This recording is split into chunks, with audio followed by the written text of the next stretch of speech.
and Jesus increased in wisdom and stature and in favor with God and men. So dito makikita natin, hindi naman nanatili sa sanggol ang ating Panginoong Hesus. Kaya sinabi niya, patuloy na lumaki sa Jesus sa pangangatawan, lumawak ang kanyang karunungan, at lalong naging kalugod-lugod sa Diyos at sa mga tao. So ngayon, mayroong akong ibibigay na 4 na dahilan kung bakit ipinagdiriwang natin ang ating kaarawan. Number 1, your birth was your beginning. Gaya ng batang ito, 1 taon pa lang siya, pero alam nyo na ba kung saan siya patungo? Hindi po ba? Walang nakakaalam. Pero base dito sa pagsasaysay ng Panginoong Hesus, sa kanyang ng Biblia, patungkol sa ating Panginoong Hesus, ay malalaman natin kung ano yung pinatunguhan ng buhay ng isang Panginoon na bumaba sa lupa. At dapat ganun din tayo ng mga tao. Lahat tayo isinilang ay mayroong dahilan. Right? Ngayon, itong batang ito, hindi natin pwedeng isa-isa yung kanyang buhay kung hanggang kailan siya mamumuhay sa mundong ito. Pero iisa lang yung dapat natin malaman, na habang ang batang ito ay mayroon siyang isang minana, at yun ay tinatawag na Adamic nature. Sa kanyang magsisimula kasi ang isang bata from 1 year old to 7 years old. Dito ay makikita natin yung Adamic nature, yung kasalanang minana natin sa kina Adan at Eva. Ngayon, ano po ang ibig kong sabihin? Kung ano yung makikita natin pagkatao niya from 1 to 7, yun po, kung halimbawa lang na siya ay mahilig mangupit someday kay wag naman sana, yun po yung magiging ugali niya. At kung halimbawa palamura, yun po yung magiging ugali niya na minana niya kay Adan at Eva. Ngayon po yung good news kasi, papansinin natin, bakit ang Panginoong Hesus ay kailanman ayon sa banal na kasulatan ay hindi nakasala, bagaman siya'y naging tao rin. Sapagkat ang Panginoong Hesus ay isinilang sa pamamagitan, ibinuntis sa pamamagitan ng Espiritu Santo. Samantalang yung nature ni Adan at ni Eva ay sa pamamagitan ng alabok. Ano po ang ibig kong sabihin, mga kapatid? Bakit hindi nagkasala ang ating Panginoong Hesus sa kabila na pwedeng matukso yung kanyang katawang lupa? Bakit po? Kasi nagmula mismo sa Espiritu ng Diyos yung kanyang kaluluwa at Espiritu. Kaya nga po, ito yung nagiging paraan ng Panginoong Diyos na ang bawat isinilang ng mga bata, pagkatapos kasi ng after 7 years, makakauna pa na yung bata, yun po ay may babahagi na kung paano siya maipanganak na muli sa Espiritu Santo. At kapag naipanganak na muli sa Espiritu Santo ang isang bata, magiging matuwid na yung kanyang pamumuhay. Matatakot na siya sa pagkakasala. Kaya yun po yung totoong dahilan kung bakit ang tao ay patuloy na nagkakasala. Bakit? Nandun pa rin kasi yung Adamic nature sa kanyang at sa kanilang mga tao. Kaya nga sabi ni Kristo dun sa John chapter 3, maliban na kayo ay may panganak na muli, ay hindi kayo makakakita ng kaharian ng Diyos.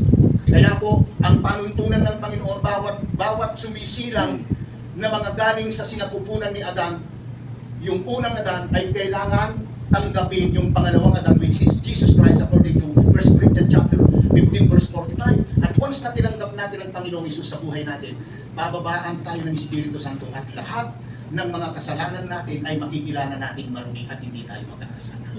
So yun po yung, kaya kailangan, itong batang ito hindi natin pwedeng isa-isa, pero yung birthday niya, tuwing taon makikita natin. Tulad ko nga, hindi ko sukat akalain pa magiging pastor. Kaya yun po yung sinasabi ko. So meaning, ang nakapalog dito, ang iyong kapanganakan ay simula ng iyong buhay. Nilikha ka ng Diyos upang magsilbi sa isang kakaibang layunin sa mundong ito. So someday, walang makakapagsabi, maaaring itong batang ito ay magiging governor. Maaaring itong batang ito ay maaaring magiging mayor doon sa Iloilo. So wala akong makakapagsabi. Kung naalala nyo yung sinabi ni Pangulong Duterte, hindi ko sukat akalain na ako ay magiging presidente. Bakit? Ang Diyos po mismo ang nagpaplano ng buhay natin, hindi tao. Amen? So kailangan, kaya nga sabi ng banal na kasulatan, tignan natin yung sinabi ng Lucas chapter 2 verse 49, sabi niya, ito yung panahon na hinahanap si Jesus nung siya ay nagpaiwan sa Jerusalem. Hinanap nila Birheng Maria at ng kanyang asawang si Jose, at ang sabi po niya, dito sa Lucas chapter 2 verse 49, sumagot sa Jesus, bakit ninyo ako hinahanap? Hindi niyo po ba alam na ako'y dapat mamalagi sa bahay ng aking Ama? Amen? So ito yung pagkakataon natin na kilalanin. Ngayon, alam ni Jesus na ang kanyang layunin ay upang ipakilala yung kanyang amang nasa langit. Kaya nga hindi po ba dapat na ako ay nasa aking ama, sabi niya kila Maria at Jose. At ang pangalawa na nakapanood dito, ang iyong kaarawan ay isang palatandaan na mayroon ka pang pagkakataon upang matupad ang iyong natatanging layunin. Amen? Maling ito si Madam, mayroon pa siyang dapat natupadin o tugtid doon sa plano ng Diyos sa kanyang buhay. Kaya kahit kada birthday niya, mayroon siyang natatanging pagkakataon upang tupad nito. Kasi ganun po yung nangyari sa akin. Hindi ko po talaga alam na ako'y malalagay dito sa pagkapastor. So ang pangalawa na makikita natin, apat dito, celebrating is an expression of thanks. Ito ay isang pagdiriwang upang ipahayag ang ating pasasalamat sa Diyos. Bakit po? Kasi, mga kapatid, napakaganda na ito'y maipakita natin ang ating mga nakaraan at suriin ang ating kasalukuyan at upang tayo ay magagawa ng mga plano sa ating mga hinahanap. Ito, wala pa tayong pwedeng sabihin dito. Kaya tulad ng aking sinabi, kung hindi nag-prosper yung negosyo mo nung nagnegosyo ka, may pagkakataon ka uli na ayusin yung pagkakamali. Marami pong mga negosyante, hindi agad-agad na nag-prosper yung kanilang negosyo. Pero nabigyan sila ng pagkakataon na magawa yung bagay na naaayon sa kanilang sa plano ng Diyos sa kanila. Kaya napakahalaga mga kapatid, kada isang taon na dumarating sa buhay natin ay dapat magpasalamat tayo. Bakit po? Kasi pagkakataon natin na may sakatuparan uli yung mga plano natin sa buhay. Kung ito'y ayon din sa plano ng Diyos ay mangyayari po. Amen po ba? Amen. At ang pangatlo na punto, it is an opportunity to bond with people. Yes, totoo po yan. Pagkakataon natin, halimbawa kung ito, mag-birthday at the age, kung darating yung magdibo na siya at the age of 21, pagkakataon niya na sasabihin, ako po ay naging matagumpay sa buhay ko, hindi po ako pinabayaan ng aking mga magulang hanggang natupad ko ang aking pangarap. Yun po ang ibig sabihin ng kapatid. Kaya may birthday, upang ipagmalaki din, nung magulang na ito yung anak namin na pinagsikapan namin pinagplanuhan. At habang siya ay lalaki, ito yung mga plano namin kay Lord. Yun po. Kaya napakasarap na pagkakataon upang ihayag. Bakit po kailangan ihayag mga kapatid? Kasi kapag mayroon ka pong magandang ihahayag sa tuwing birthday mo, nagiging inspirasyon ka ng maraming tao. Halimbawa po, magaling na businessman ito, sasabihin ko, magtatanong ako sa kanya, ano ang sikreto ng pagiging magaling na businesswoman? So yun po. Kaya nga napakasarap mga kapatid kung mayroong nagdiriwang at isinasaysa yung kanilang mga katagumpayan sa buhay. At magiging sa kabiguan, hindi tayo pwedeng hindi natin pwedeng ipagkaila yung mga kabiguan natin sa buhay. Bakit po? Kasi last na ito, kasi alam kong gutom na kayo eh. Hindi ako napiprint sa matalian eh. It is an open door to new mercies. Binubuksan daw ang pag-birthday, binubuksan daw ito ng panibagong pintuan para sa atin at para sa kahabagan ng Diyos sa atin. Bakit po? Hindi naman po lahat ng pagkakataon ay tagumpay. Amen. Hindi po lahat ng pagkakataon ikaw ay naging success sa iyong ginagawa. Kaya magpasalamat tayo mga kapatid kapag binigyan tayo ng opportunity ng Diyos para ayusin yung ating mga kamalian at tuparin yung tunay na plano ng Diyos sa buhay natin. At isa pa, kapag binigyan tayo ng pagkakataon pamuli ng Panginoong Diyos, ito'y mayroon isang priceless na mga blessing na dapat natin ipagpasalamat. Amen. Amen? Anong ibig kong sabihin? Pwede bang, nanay, lumanghap ka ng hangin? Nanay, nung pinalanghap kita ng hangin, may bayad pa yun? Wala po. Sigat lang ang nagbibigay sa atin niya. Amen. Magpasalamat tayo mga kapatid, sapagkat mayroong pang pumapasok na hangin doon sa hinahan natin. Ibig sabihin, nagtitiwala ka sa Kanya.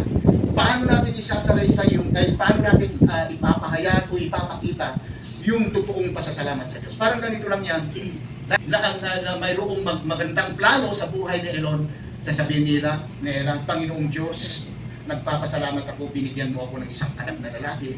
At ngayon, dahil binigyan mo ako ng isang anak na lalaki, ay nagpapasalamat na rin ako na ipuprovide mo lahat ng kanyang pangangailangan. And that is faith.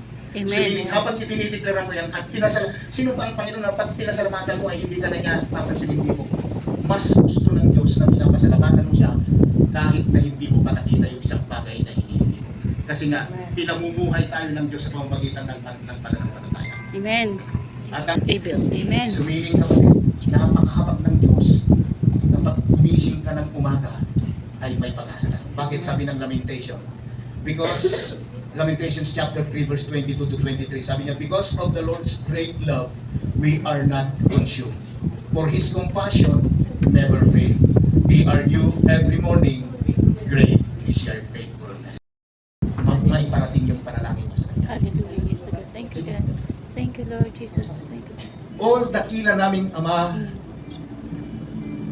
na nasa sangkalangitan, kami po ay nagpupuri, Panginoong Diyos, sapagkat binigyan mo kami ng pagkakataon at pribilehyo upang lumapit sa iyong banal na trono sa oras na ito, Panginoon.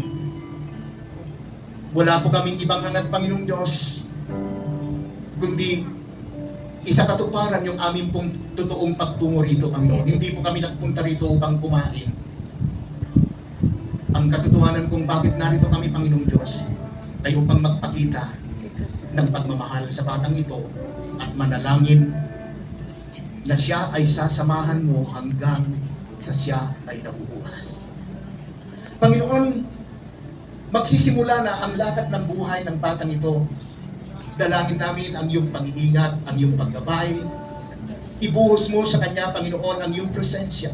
Sa pamamagitan ng kanyang mga magulang, i-provide mo po, Panginoon, ang pangangailangan ng batang ito hanggang sa maabot niya o maabot ng ang mga pangarap ng kanyang mga magulang sa kanya, Panginoon. At higit sa lahat, yung pangarap mo, Panginoon, sa batang ito. Sapagkat wala pong ibang pinaka mahusay na pangarap kundi yung galing sa iyo, Panginoon. Amen. Hallelujah. Kaya sa oras na ito, anuman po yung mga plano mo sa buhay ng batang itong si Yes, Panginoon, dalangin namin na maisa sa katuparan ito ayon sa iyong plano sa pangalan ni Jesus. Amen. Kaya Panginoon, Jesus, yes. hinihiling namin, bawat panalangin ng aming pong mga kapatid, Yes, Lord. kanyang mga tita, tito, ang kanyang mga nanay at nanay, mama at mama, Yes, Lord, I pray, Jesus. sapagkat ikaw ang nangako sa amin, Yes, na kung mayroong dalawang magkasundo ng panalangin dito Yes, sa lupa Lord. ay iyong diringgin sa langit. Amen. Panginoon, sinasamahan ko sila, Yes, Lord. sinususugan ko yung mga panalangin nila para sa batang ito, Panginoon. Amen. Lord, naniniwala po ako, Panginoong Diyos, na bawat panalangin idinulog namin sa inyo Hallelujah. ay mayroong pong pagsasakatuparan na galing sa inyo. Amen. Pagpalain mo po ang batang ito, maging daluyan ng pagpapala ng maraming tao, Panginoon. Yes. Simula sa bata ay magiging channel of blessing ng batang ito sa bawat makakakilala sa kanya. Amen. Higit sa lahat, Lord, yung tunay na plano mo sa batang ito, ang siya nawang maisakatuparan. Sa pangalan ng Ama, ng Anak at ng Espiritu Santo. Amen. Amen. Jesus' Amen. name. Happy